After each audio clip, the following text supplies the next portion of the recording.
Hi, my name is Yasmeen Turayhi, and this is Gateways to Awakening, where we host one-on-one conversations with leading experts in wellness, well-being, and spirituality. Today's episode is with Penney Peirce, an internationally respected clairvoyant, empath, visionary author, and popular lecturer and trainer. She's also one of the early pioneers of the intuition development movement, specializing in things like expanded perception, personal transformation, inner energy dynamics, and dream work. And she's written a number of books, 11 books, including Transparency, Leap of Perception, Frequency, and The Intuitive Way. And Penney was also on our show a couple years ago, which was one of the most incredible episodes we've had on frequency and energy and intuition. And I really wanted to have her back on, especially to talk about her new book, Transparency, and so much more. So welcome to the show, Penney. Oh, it's good to be back. So to kick it off, just for those who are listening, maybe for the first time or might be new to your work, let's just kind of talk about what is energy. And do you think that we also have control over our energy? That is a very broad question. I think I'd have to be a physicist to really answer what is energy. But to me, energy and consciousness are like flip sides of the same coin. It's what makes our world go around. It's the core that there's life force energy. There's all kinds of frequencies of energy. I don't know exactly where it comes from, but I'm sure that when your energy increases, your consciousness increases, and vice versa. So they're very, very intimately related. And then what about the word frequency? How do you define that? And what does that mean to you?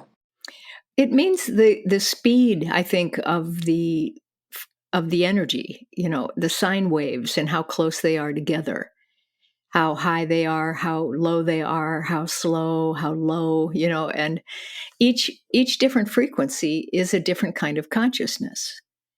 So I think we've been experiencing on this planet an acceleration of the frequency of life, of how life works, and the energy that comes into the planet from the galaxy, I would say. And so everything is speeding up. So the way we used to know the world and our reality is very much changing right now. Things that we didn't know were possible suddenly are obvious. One of my friends the other day said that because of this acceleration, new paths are opening up and we can step into those new pathways, things that we didn't even know existed before.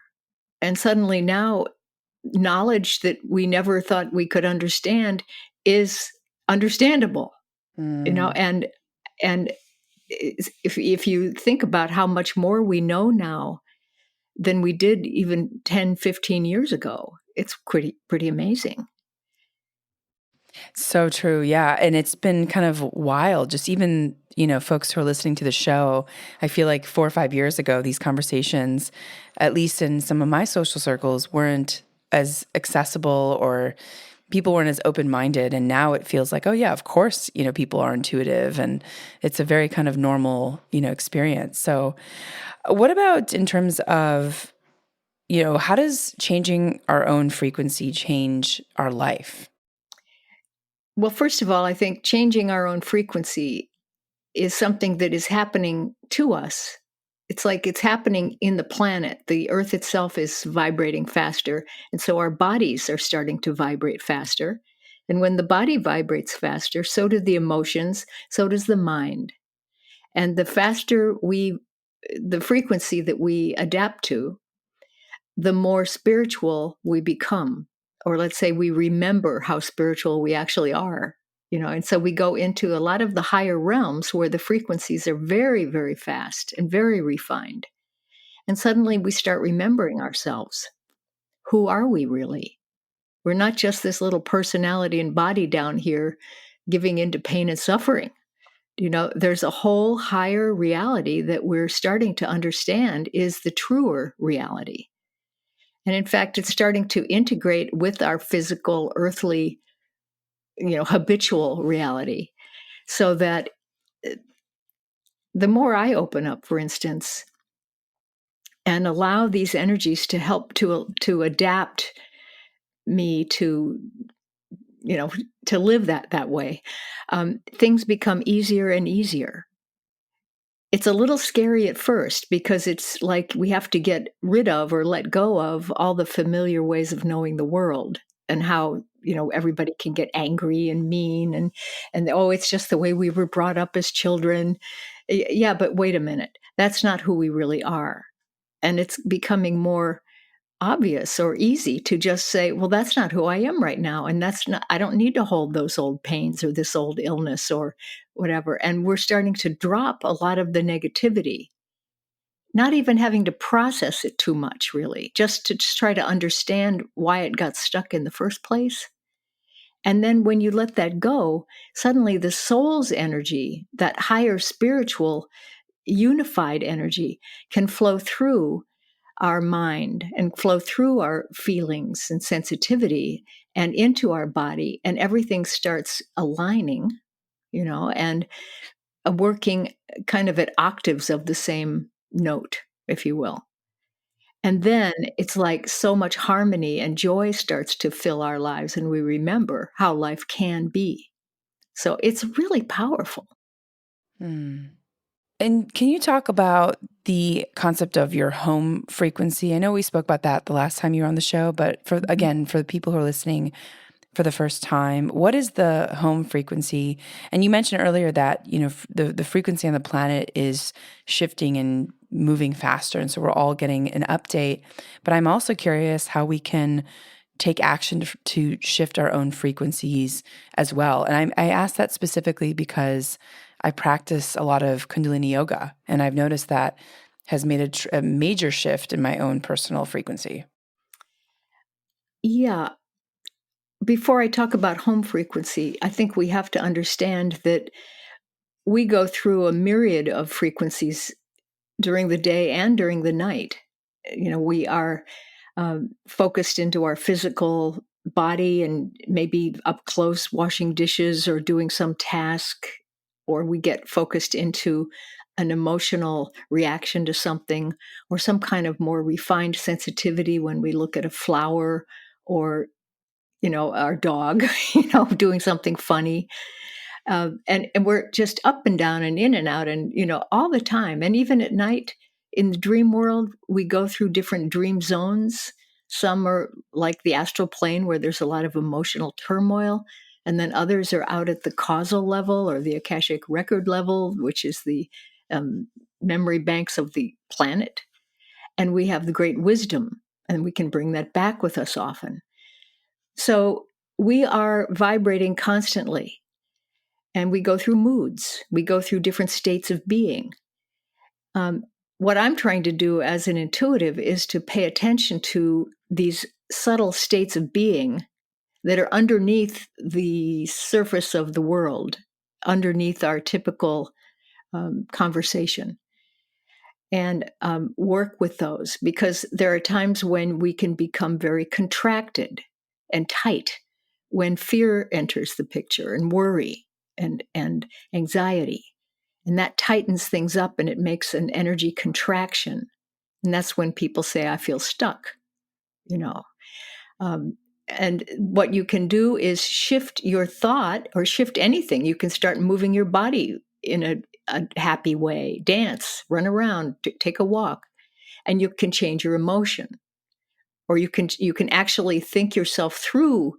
One of my friends talks about having a visualization she does, where she goes out for a beautiful picnic in the meadow, and has a big picnic basket, and she opens that picnic basket, and all these puppies come out and lick her and jump all over, and she totally gets into a joyful frame of mind.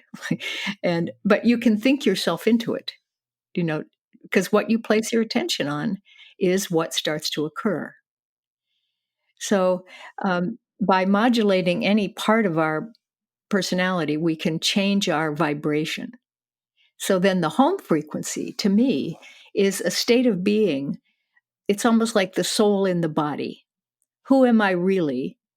And I want to be here 100% looking out through these eyes and feeling the way I love to feel and living in the kind of vibration I love to live in. And you can rock back and forth between different states of negativity and then overly positive and then back and forth until you get to a point where you just kind of relax and here I am. I'm in this beautiful state of being. Hmm. And sometimes you can get to it by thinking of it as a texture of energy. Like sometimes I think of mine like melting butter or a pink Angora sweater or just cheerfulness. Other people have it like a movement, like a figure eight flow, or and any other kinds of things that make you feel happy to be yourself. That's And so I beautiful. find that when you can just slide back into your home frequency as your core place, that you can do problem solving, creativity, communicate well with others very effectively and naturally from that place. And then it also helps put other people into that state. So I talk about that a lot in my book Frequency of how to get into that state and return to it and make more of a habit of it and even saturate your whole body and emotions and mind with that state and then your aura or the space around you because we're all walking around in a personal field of energy. And if you're a victim, you're going to put out a negative, you know, kind of sappy energy that nobody wants to be around. And if you're joyful, it makes other people feel safe to be joyful. So you can choose that. And I think that's what's so important about intuition development, you know. Um, and when you can do this, you can start to actually transform yourself out of an old pain and suffering model of human beingness, into something that's much more elegant and fun. Does that make sense? Yeah, it's beautiful. I've been doing a lot of feeling state activations myself, but I immersed myself because you described like there's so many different ways to get there, and mine is like setting a timer to get into certain feeling states, like life is a celebration, or I absolutely love myself, or I'm set for life. Like, so there's these qualities, these feeling Mhm. states that I sort of bask in, and I notice that my external world then shifts when I sit in these feeling states. And I've just been doing it kind of recently, but I kind of intuitively have been doing it probably all my life. And I think most people probably know that intuitively to shift, we have to kind of shift our state of consciousness. But I'm actually curious, and I don't know if we talked about this the last conversation, but this has always been very fascinating to me. But when you mention what you place your attention on, is kind of what you see more of, essentially, like what you sort of bring in more, call in more. But I'm curious, like, what does that look like or mean to you? And the reason why I ask is I have felt and noticed that shifting frequencies means that an entire set of predictable outcomes starts to unfold within the spectrum of that frequency. So the people I meet, the experiences I have, the conversations I have, and I tend to notice that because if I do shift a state of consciousness that's pretty significant, then my outer world also shifts quite significantly. So I'm just curious if you have anything to say about that. That's a good questions. Um, First of all, I think that the art of attention, not intention, but attention, which to me is present moment consciousness, what you focus on. When you place attention on any idea, it starts to drop in frequency, not to be negative, but to actually come closer to materialization. It comes into form. If you hold your attention on something, it stays in form. If you get bored with it and it's really done and you're not interested in it anymore, it starts to leave form. It loses its energy and it goes back into the field and it gets to reshape itself into something else. So attention is so powerful. And that is a lot about choice. So that's why I say choose how you want to feel in this present moment, because this will be your future. What the way you want to feel is a decision. It's not some haphazard, oh, I think I'll be, oh, but then something will knock me off center. No, I'm going to be loving. I'm going to feel joyful. I'm going to learn from my experience and remember who I really am. And everything's a gift. I mean, that would be one way of describing a choice of how to feel. And when you do that and really saturate with it, the field around you saturates with it. And that field can expand out and out and out. And then other people can come into your field and feel you being that way and live in that field with you temporarily. And then they start to wonder, I wonder if I could feel that way. But it's probably pretty unconscious, right? They're sensing it and their body likes it. So they want to do it. And it's not an order or something they have to do. It's something that feels good. And then they do their version of it. And so that's what I think is happening a lot right now is people are getting clear about choosing how they want to feel and how they want to embrace the surprises that come from the flow, if you want to say it that way, because I have gotten very fascinated with the whole flow thing, which to me is the collective consciousness of all beings working together to help each other evolve.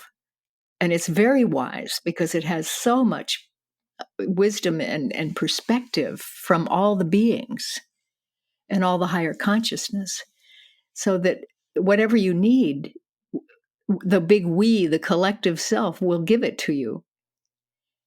So when you start to clear yourself and, like you said, do those kinds of meditations and work and even ask to create something, then everything lines up with that. And other people who are on your wavelength, it's like we start to overlap and share fields of energy that are on the same frequency level. And then, oddly or interestingly, people start to show up in your reality and you in theirs, because we're sharing a frequency of like-mindedness. And then it's like people start coming together in groups and realizing they have a group mind, that there is some higher part of all of us that's helping this earthly part of us get what we need so that we can help everybody else. And it's so amazing how, because there is no inside or outside anymore, that one frequency runs through everything.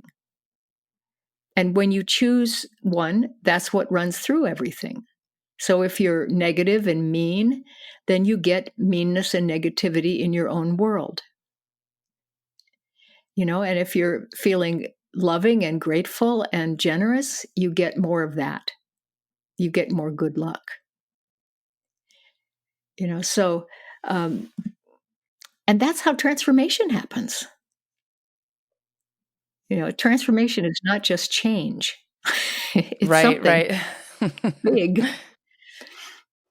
So I want to actually address a couple of things you mentioned, in terms of frequency. How important are the people we spend the most time with? Because, and I asked this question also in terms of like where we immerse ourselves in from a city perspective, from a neighborhood perspective, and what that does to our own frequency. Like, do you, well, actually, let me back up and say, so I moved from the Bay Area to LA. I think you moved from the Bay Area to Florida. So Right. kind of an interesting shift, right? Because the Bay Area feels so different energetically than Mm-hmm. both of those cities. But I did notice just such a shift in frequency when I moved to LA, massive shift. Yeah. And it took me some time to sort of calibrate to a place where I felt like I could maybe not be as porous, to create a temple within myself. And so I'm curious, what would you say to people who live in big cities, who might be sensitive to energy, and also what does that mean in terms of the company that we keep? Okay. First of all, I think that we still have this maybe an old tribal sense of things, that when we get around other people, we try to frequency match so that we'll feel safe. And if you're around negative people, you tend to tamp your energy down so that you won't be in danger of being criticized or punished. If people don't understand you, it's not a good idea to try to lecture them or try to change them. So you can end up, if you're like, say, working in a company that's got a lot of negative people or almost like a sacrificial atmosphere, you're going to get sick, or you're going to get ejected out of that frying pan, like a piece of popcorn, and because you don't fit. And so it's important now, especially, to have the people that you're close to start to be more and more on the same kinds of frequencies that you're on. And especially the main frequency is that it's someone who's interested in evolution and growth and becoming the true self and letting go of fear and sacrificial behavior. And someone who's loving and wants to help everyone, wants to find that unity in animals and trees and people and elements and everything. So, I think that our own evolution is very, not dependent totally, but it's very immersed in and connected with that of everyone else. And we can influence it and we can be influenced. At the same time, you have choice over how you want to feel. And if you get around negative people and your frequency drops and you start to feel depressed or hopeless or frustrated, stop a minute, breathe, recenter, get back into that vibration that you love, and start again. See what wants to be said next out of that frequency. So I'm not sure I answered your full question. Was there more to it? Yeah, no, that's super helpful. I really like the way that you describe this too, like that we try to frequency match to feel safe. I don't think I've ever heard it articulated that way, and that makes so much sense. Because I definitely, I've been sort of tracking how I feel energetically after spending time with certain people or going to having different experiences. I'm very sensitive to energy, and I'm also clairaudient. Mm-hmm. And so it's been quite an interesting experience for me, just how different I can feel. And also, I do go back to the home frequency, and I'm generally extremely happy and joy-filled when I'm in my own space. And so it's been like an interesting experience, where I feel like, because most people are in a kind of a duality perspective on this earth, right? There's always like, thought forms that may not be entirely in service of their greatest good. And so it's just been interesting. Like, if people are not aware of their thoughts, things can go off rail really fast. Right. That's what I've noticed.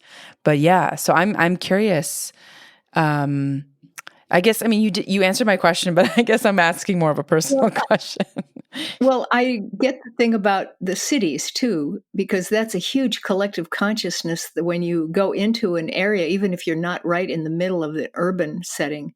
I went from the Midwest to New York City, where one of my psychic friends later said, that was the equivalent of a near-death experience for you, and then from New York to LA, and that was really different. Everything's kind of spread out and, like it's hard to focus your consciousness, and it's the opposite kind of intensity that New York was. And then from LA, I went to San Francisco for a long time, and the Bay Area, the whole Bay Area.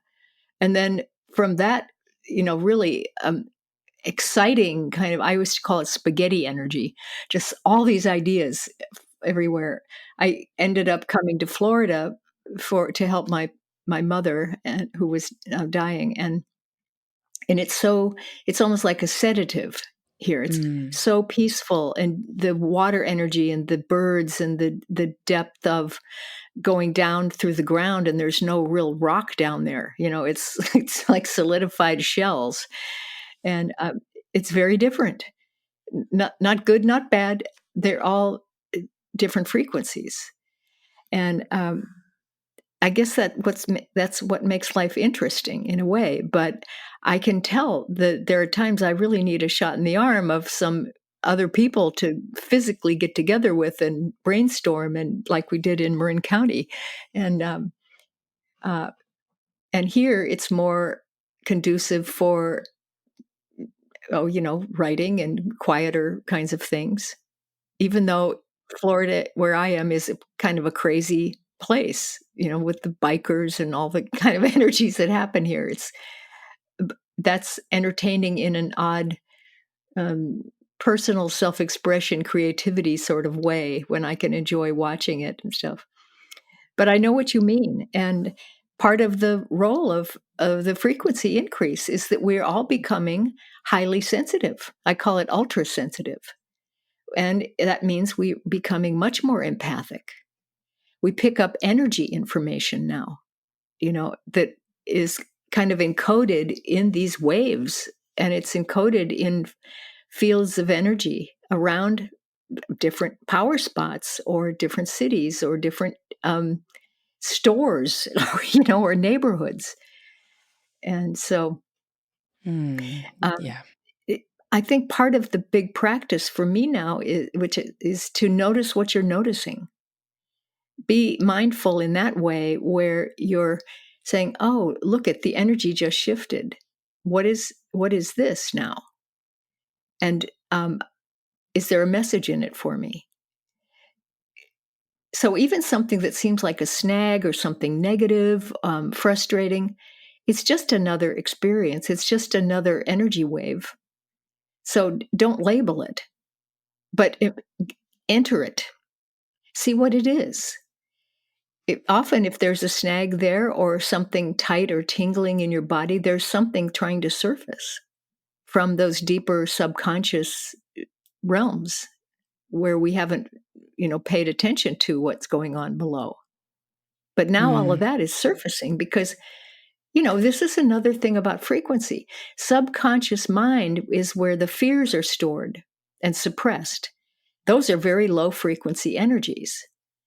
And the world, I don't think, really has room in the subconscious to store that frequency of energy anymore. I think it's gone up too. So a lot of the things that we used to be able to ignore, we can no longer ignore. And they're popping up into the conscious mind, which is daily reality. It's current events. It's the news on TV. And all of this negativity and polarization, meanness and ugliness that's being surfaced in the world and through social media and so forth, is part of the clearing of the blockages or the subconscious stuff that's in the way of us really becoming our soul here in the body. And I think that's the goal, the full realization of being that identity. Mm. Mm. And the irony here is another piece of it is that in order to get that identity, you end up giving up a lot of your personality identity. I've been going through this too, like where I had my story and I can still tell it, but it's very boring to me. I don't really care about it, except that it was ingeniously devised by me and everybody to help me get to where I am today. But what are you anyway? We're just energy and consciousness pouring through this kind of white hole of our personalities. And it's going to change in the next 10 minutes or 20 minutes or so, and it'll be another little flow coming through. Mm. So that's the fun part, is the surprise of noticing what's the next thing that I know about or that I want to create. Mm. I love that so much. I'm just like taking that all in. It's so cool to connect with you because I feel like you're putting words to like this inner language that, I can't quite express. So it's just so awesome that you're tracking these like subtle and nuanced descriptions of what's kind of playing out. Okay, so I would love to talk about your new book, but before we get into that, I have one last question, because I remember you talked a little bit about the figure eight, and the peaks and troughs. Yeah, and I want to touch base on that, because and I brought this up in our interview last time, but it's just stayed with me for so many years, and so I wanted to make sure that the audience really understands this, and you can describe it way better than I can. But what I remember is that you describe like this figure eight, movement of energy, and there's peaks and there's troughs, and most people, based on fear, get stuck at the trough, and they think it's going to go down even further, so they sort of hold on tight, and then the energy just sort of sits there for however long they control the energy. I'm describing it not as well as you can, but yeah. Well, it really starts with the idea of before the figure eight is the idea of opposition, where you have a center point with arrows going out in opposite directions. If you can picture that, two arrowheads going away from each other, and maybe a point out at the end, and those are our positions when we oppose someone or are polarized. And so we think it stops there, and then we have to turn around and kind of fight the other side.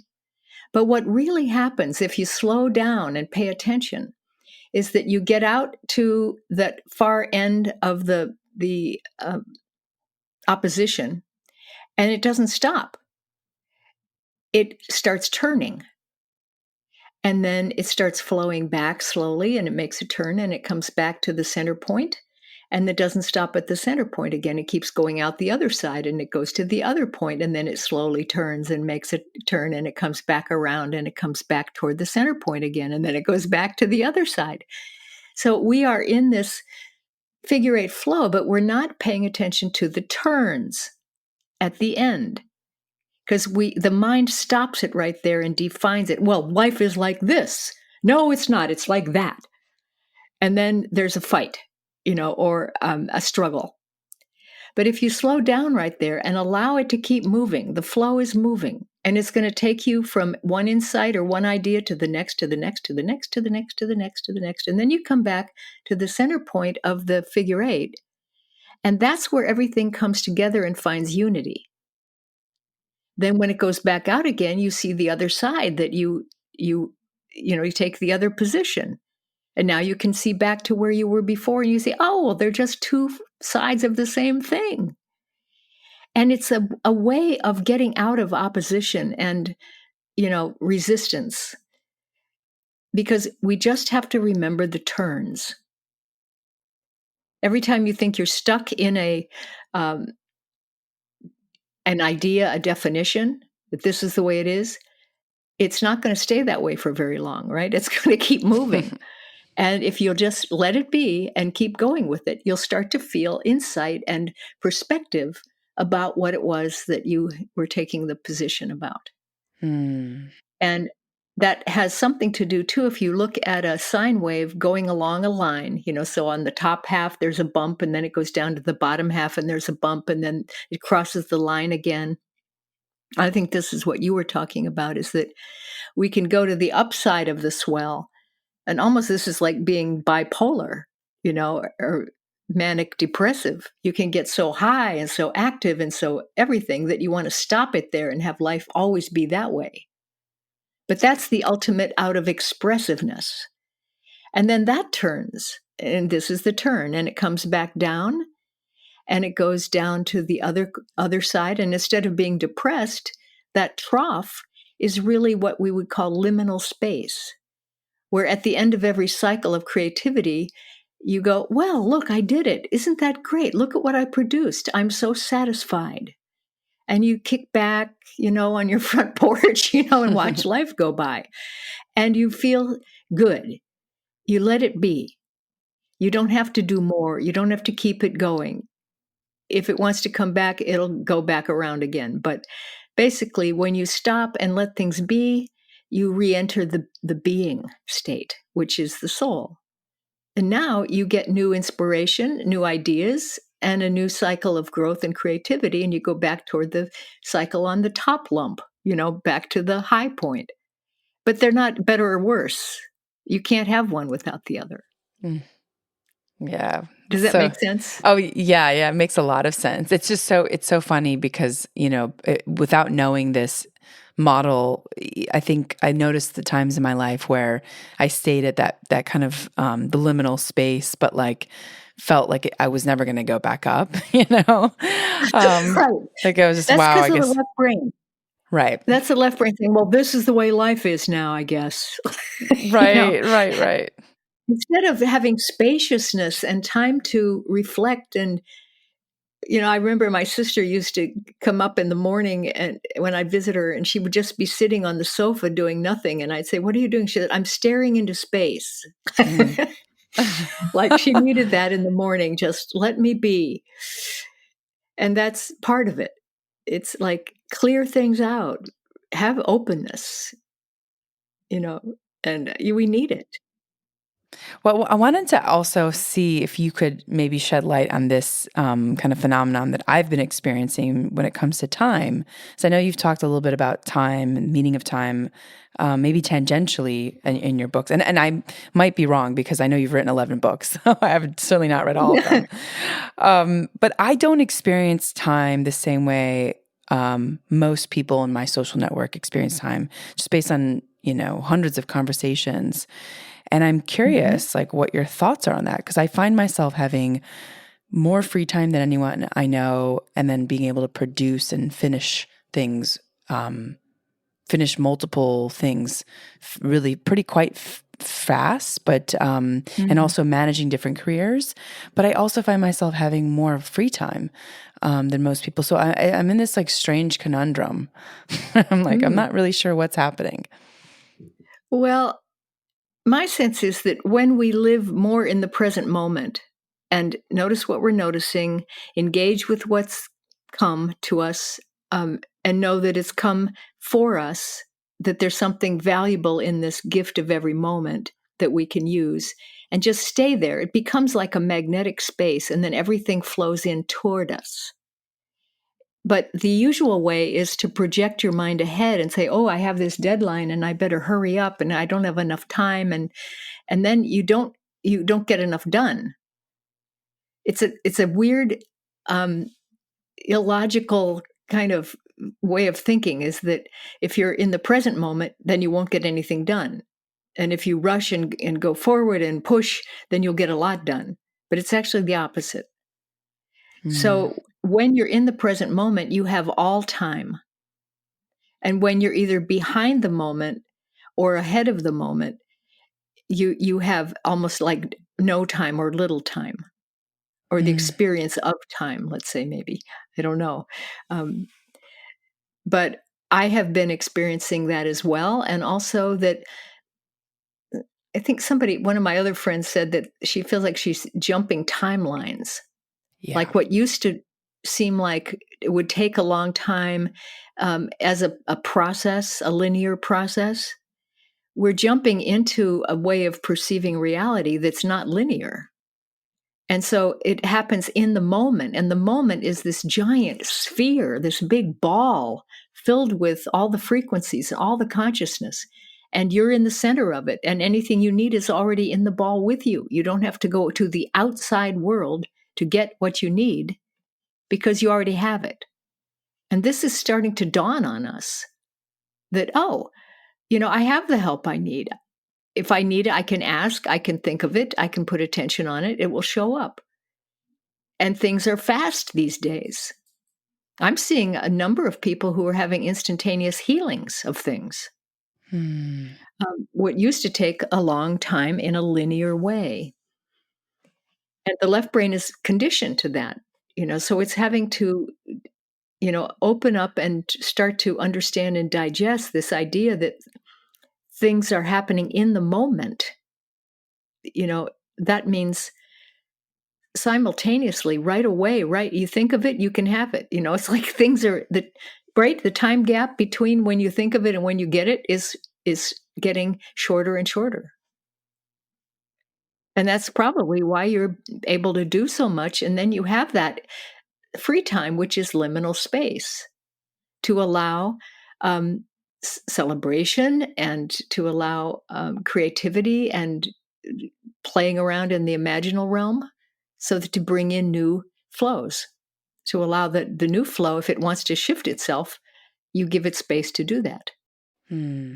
It also allows you to start to feel connected to all these other beings when you Yes. don't think you have to do it all yourself. And you can call on, help from non-physical beings and other physical beings, that we're in this together. We like Yes. helping each other, actually, when it comes down to Yes. it. Yes. And Yes. so why not do it? Let's do it. Let's help each other. Yes. I love And that so and so then much. things get done so fast. Yeah. And this point is so I want to underscore it because I think for me moving into the space of trust in some higher power and the divine and guides, there's a lot of people listening in who might have very different perspectives on the range of what that means. But I'm very tapped into the idea that I know that there are, let's call it energy that is kind Mhm. of collaborating and conspiring with each of us if we so choose. And so I'm always like, what's the easiest way that we can make this happen? Ease, flow. Like I'm certainly not interested in like strenuous, hard work. I think I enjoy work, but not not using willpower or force to make things happen. So I really appreciate you saying that. Yeah, if you think you have to use willpower, you're certainly not in your home frequency. Right. If you're using should, the word should, you're not there, because the soul doesn't think about shoulds. It just loves to create. It loves to materialize and dematerialize things. That's the game that I think we all came here to play as three-dimensional beings. How to drop our frequencies enough that we can have a three-dimensional reality to play in and actually create physical things out of energy and consciousness, and then dissolve them again. And how beautiful can they be? Well, let's bring more light through and see what it turns into. I mean, it is a joyful thing when you really think about that. We're just like in this wonderful playground, but it's that we have felt separated from each other and from ourselves, and we've lost that connectedness that causes us pain. And then we get into all the suffering and the self-protection and the wars and the territorialism and the polarity and all that stuff that has brought on pain and suffering to humanity. But we don't have to be in it. It doesn't have to be that way. Right. Right. Right. So this I could talk to you about frequency and energy for so many hours, but I want to talk about your new book, Transparency, which is very much, Mhm, in alignment with the rest of the conversation. But I'm curious, mhm. what inspired you to focus on transparency specifically in your recent work, and how can transparency kind of lead us to greater personal transformation? It's a concept that came up um, almost subliminally for me many years back. In fact, in in my book Frequency, I think it was, yeah, I had a whole chapter on becoming transparent, or aiming toward transparency, or something like that. And I totally forgot I wrote it until I got to writing this book. And this book has been out for a few years, but it's still the latest in the what I'm calling my transformation series. And but the idea here is that as you clear yourself of the old fears and the low frequency fixated thoughts and habits that take us that keep us in the past kind of old perception reality of fear and separation. So as you clear yourself, more of the soul comes through. And as that comes through and the fears dissolve, you become more transparent. And I don't mean physically transparent necessarily, although I think as we do, people say, you're just radiant, or I see light coming out of your skin. You can see that in people. Um, but the idea is that we don't have to hide anymore. We don't have to lie. We don't have to protect ourselves.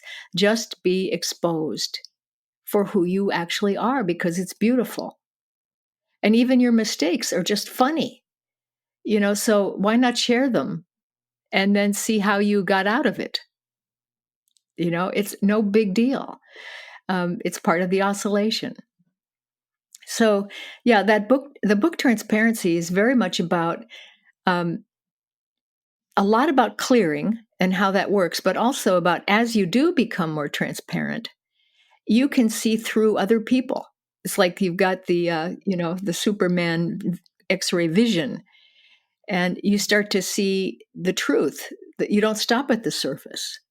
You go all the way in and you say, oh, I see why they're suffering. They had, I had a friend who had fibromyalgia for almost her whole life, just really painful. And the rain would help it make it worse, and I said, well, you could just drop that. You don't really need it this time, because I think it came from a past life where you were heavily abused, and you don't need that. You're not in that kind of thing anymore. You could just imagine it like a shawl around your shoulders or a cape and just drop it, take it off and drop it on the ground. You don't have to have it. And she went home and actually started, I think she had a dream or a meditative vision where she saw herself in another life where she had been beaten severely and left in a forest to die. And it was raining on her.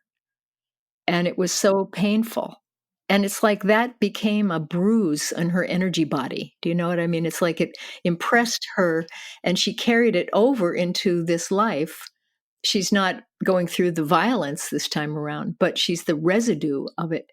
And as soon as she realized she didn't need to even hold that memory anymore, that she could let it all go, the next day, the whole thing stopped and it has not come back. And that's why I say there are things that are happening now, like clearing karma suddenly. Like we had karma maybe because we had to remind ourselves, oh, you were a bad person in this other time, you better make up for it now, or you were a good person and now like spread it around. But we don't really need that, because our own consciousness is high enough that we see the old habits we might have to do something that causes pain to others, and we don't want to. It doesn't feel like the way our home frequency is.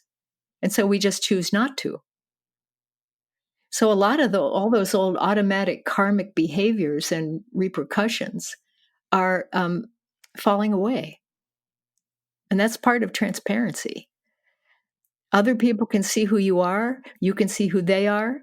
Everybody can understand that we all had wounds of various kinds, and we're here to help each other. Why make it worse? So that's part of it. Amazing. Amen. Now, I wasn't going to ask this question, but now I'm curious after you mentioned this example. But is there any intuitive insight that you have about me or the show that feels relevant? Well, I think you're doing a great job. And these kinds of messages and topics need to be popularized more. So I think that, it's on the books for it to continue. Very cool. Yeah. Anything else about, and Yeah. I'm open to whatever comes up. I don't see anything, I don't know what you're looking for, but I don't see anything negative. I just see a kind of easing of old patterns and bringing much more self-awareness and ability to communicate about it. And, the podcasts and things that are online are so powerful right now, but so are books and so are classes and teaching. And people are hungry for this. So I think you have your work cut out for you. It'll be your joy, your play. Amazing. Amazing. And then what are some kind of practical steps that individuals can take to start to cultivate a level of transparency in their own day-to-day life? A big part of it, is what I've called radical trust. And that means, and radical is a funny word because it actually comes from the word root.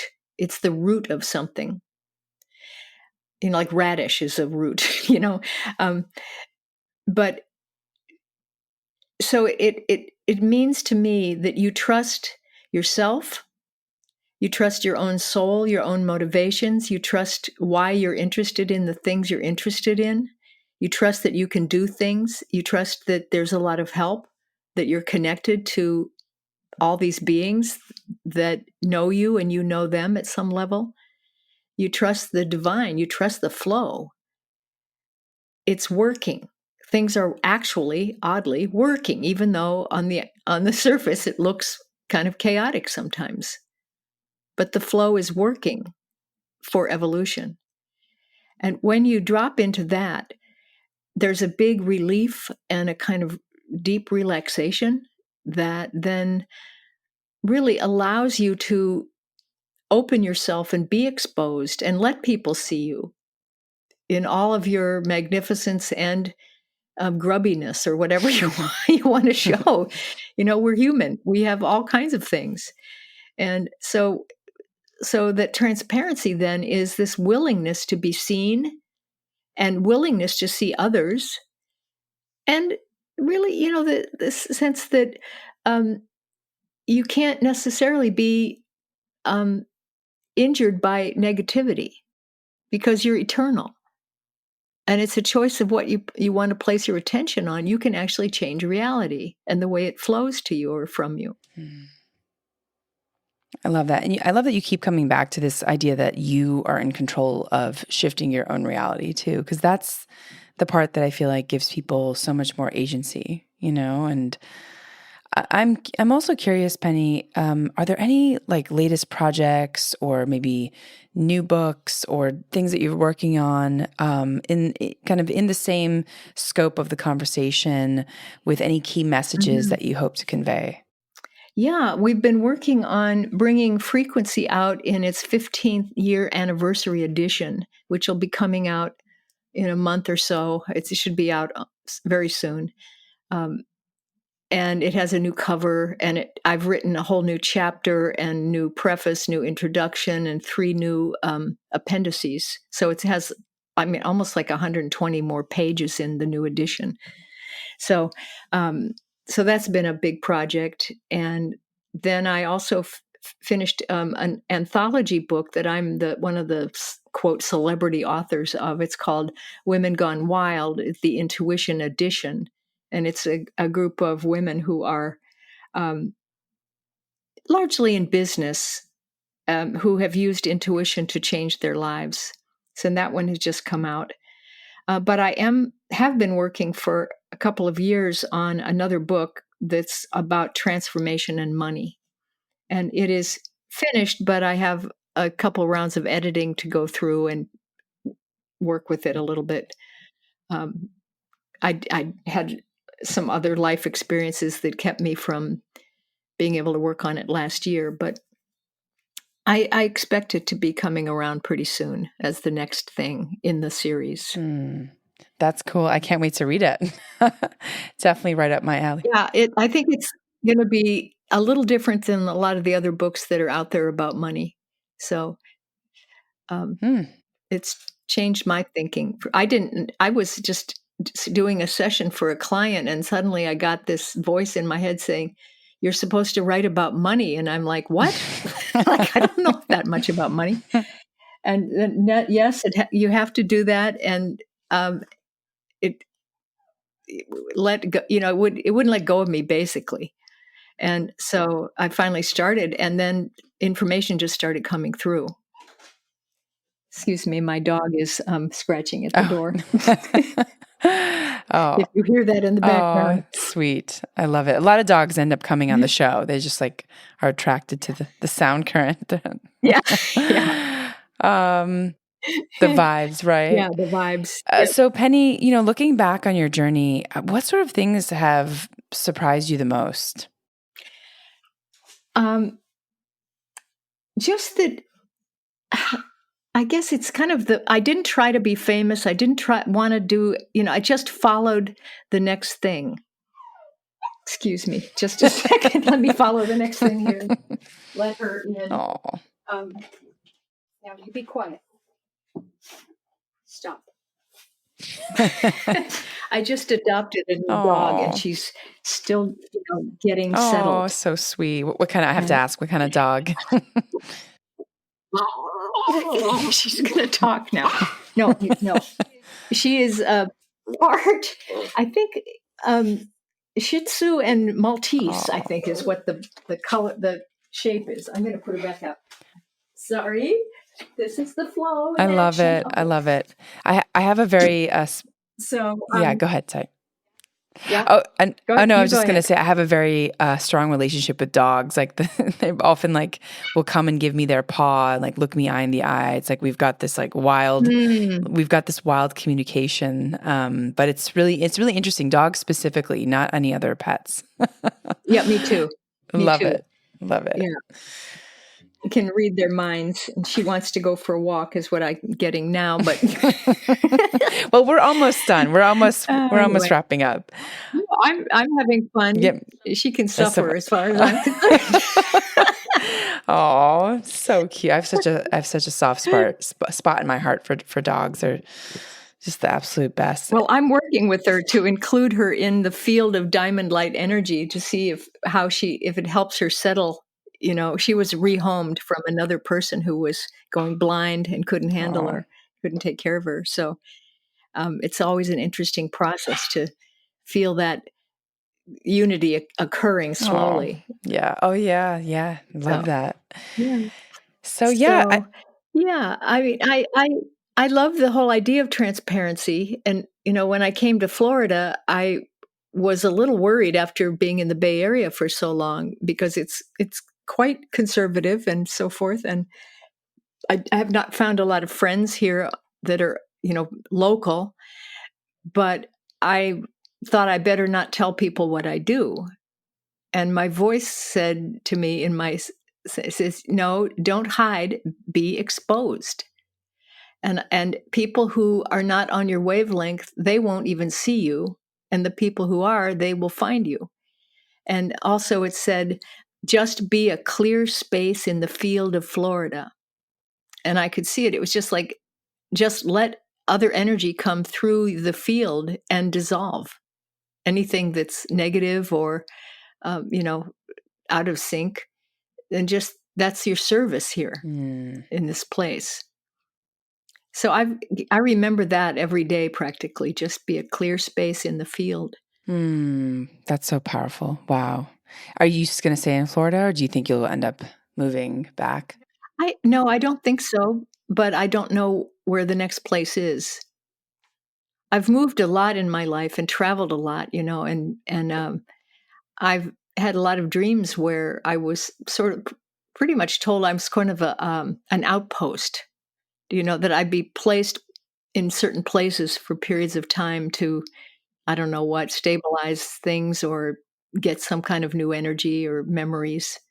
Here, there's a whole Atlantean kind of vibration that I pick up on. So I don't know if that needed to come in and whatever. That's cool. So, That's cool. Yeah, I don't know. It's so funny. I heard the words Paris for you. I don't. Paris. Yeah, it could be maybe. I don't know. Anyways, what about in terms of like your call to action? What do you want to tell our listeners about their overall wellness, well-being, and what's like your main takeaway here? What do you want people to do after listening to this conversation? Well, I'd really love them to get familiar with some of the concepts that we've been talking about so that they can experience it personally, and then even more personally, once you get on that path of opening to insights and then integrating them, then the next ones come and they speed things even more, or they make things more elegant and easy faster. So it's an outwards expanding spiral. And I would just want that for everybody. I don't want things to have to feel difficult. and struggly. That's old. It's old perception. So, my books are like guide. I don't know if people have read them or not, but they're very comprehensive, and there are exercises throughout so that I can speak the words in a way that hopefully relays the frequency of what my insight is about through the language of my writing. And then I want to make it practical and help people get that in their body so that they can feel it. So the books came in a sequence, one by one. The next acceleration came, and then I got the next idea, and the next idea came after that, and now this new one. So it's logical in a way. Yeah, that's so cool. I can't wait to read your next book. And where can people find you online? Where can they find your books? Or is there like a website that you could point us to? Yeah. Yeah, my website is just my name, but it's spelled Penney, like J.C. Penney, and then my last name is Peirce, which is sound kind of backwards, but pennypeirce.com. And there's a whole bunch of free stuff on there, and all kinds of information and excerpts from the books, and oracles, and memes, and all kinds of fun stuff on there. And then I've also just gotten on Substack, and that my Substack is titled "Becoming Transparent!" So I've been writing a lot on there, and there's stuff on YouTube, Instagram, all that stuff. So Amazing, amazing. And we'll include the link in the show notes for those who are interested. But please check out Penny's books. They're so life-changing for me, reading both Frequency and Leaps of Perception and The Intuitive Way. And now Transparency were just so game-changing for my own journey. So I'm super grateful to you, Penny. And thank you so much for everything that you're doing. Oh, I'm glad to hear that. Thank you. And for our audience, thanks for joining and for listening. In this episode, we learned about so many things, transparency, but we also spoke about frequency and energy with Penney Peirce. And you could tune in to Gateways to Awakening, where we host one-on-one conversations with leading experts in wellness, well-being, and spirituality. Thanks again. What would you like to see change in your life? And what is the biggest obstacle that you're facing now? I run a 5-week program at the Inner Knowing School for serious individuals who are ready to take the next step in their personal and professional lives. I will personally be coaching a small group of individuals, a number of practical tools and frameworks for creating an intuition practice and for self-mastery. You can find more at theinnerknowingschool.com. I have a master's certification in intuition medicine, and I've condensed 10 plus years of experience and research navigating how to harness your energy and intuition in an easy to access live curated course. Now, as someone who's helped countless creatives, entrepreneurs, and many who are just plain stuck, open doors of possibility they never thought existed, I've seen this strategy transform people's inner states and external reality. And the best part is that you'll skyrocket your output and unlock your creative genius. I'll work with you weekly live to overcome your limiting beliefs and show you how to manage your energy instead of your time. I'll teach you how to create clarity, processes, develop your intuition based on some of the top tools and frameworks that I've developed. And you'll get access to guided meditations and visualizations not available anywhere else. This method is so effective that even if you don't have that much time, or if you think that you might not be ready, this will work for you. You can check out the link in the show notes to join the waiting list, and you can check out what past clients had to say about the program. Wishing you all many blessings ahead.